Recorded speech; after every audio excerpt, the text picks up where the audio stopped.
दीपाली मिश्रा। आइए नजर डालते हैं आज की खास खबरों पर। 10 जून 1934 10 जून 1934 और 10 जून 1934 की स्थिति पर जब महाराजा सुहेलदेव ने एक विदेशी आक्रांता जो गजनी से चला था भारत को लूटने के लिए अपनी लगभग 3 लाख की सेना को लेकर, लेकिन उस विदेशी आक्रांता को, उस बर्बर आक्रांता को रोकने की युक्ति महाराज सुहेलदेव ने अपनी कूटनीति के नाते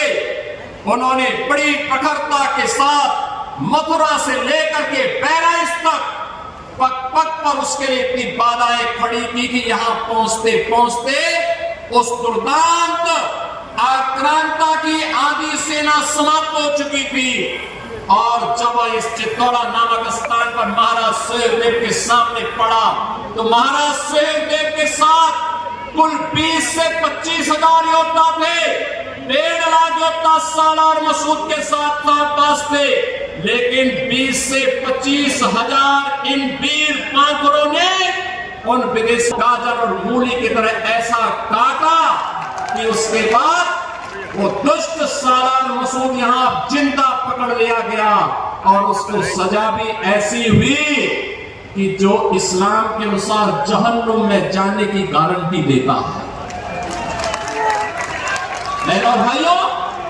और इसीलिए हम कहते हैं, इसीलिए प्रण था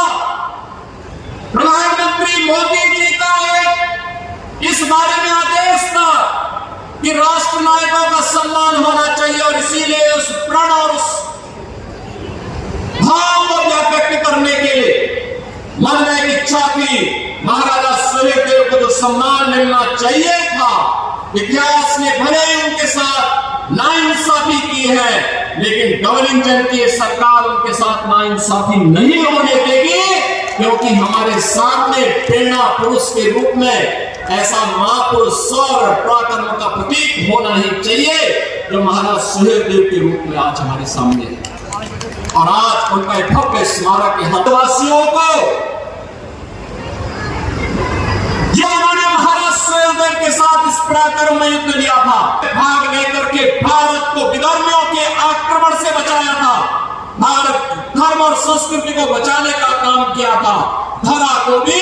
और धर्म को भी बचाने का काम किया था, उन लोगों को पददलित कर दिया गया, वंचित कर दिया गया, बुनियादी सुविधाओं से वंचित कर दिया गया। और मैं पूछना चाहता हूं आज इसी अवसर पर कांग्रेस को, समाजवादी पार्टी को,